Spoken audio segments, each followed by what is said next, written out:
চীনে স্বর্ণের একটি নতুন খনি আবিষ্কার হয়েছে। নতুন খনিতে প্রায় 1000 টনের স্বর্ণ থাকতে পারে বলে ধারণা করা হচ্ছে। বলা হচ্ছে এর বর্তমান বাজার মূল্য $8,300 কোটি।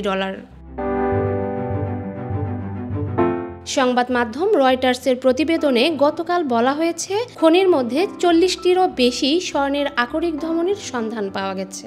পাথরের গা চিরে জমাট স্বর্ণের ধারা পরিলক্ষিত হচ্ছে, যা অনেকটা ধমনির মতো। খনিটি থেকে ইতিমধ্যে স্বর্ণ উত্তোলন শুরু হয়েছে। খনিটির আবিষ্কারক দলের অন্যতম সদস্য চেনরুলিন সিনহুয়াকে বলেন, খনিটির যে কোনো পাথর ভাঙা মাত্র সেটির ভেতরে আমরা স্বর্ণের ধমনী দেখতে পাচ্ছি। প্রতি টন পাথর থেকে গড়ে 138 গ্রাম বিশুদ্ধ স্বর্ণ মিলছে। এর পরিমাণ মন্দ নয়।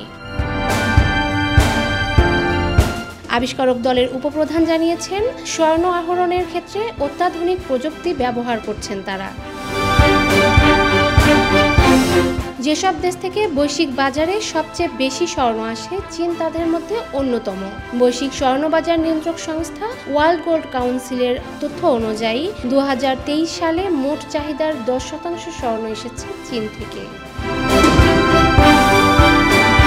ডেস্ক রিপোর্ট, সাম্প্রতিক দেশকাল।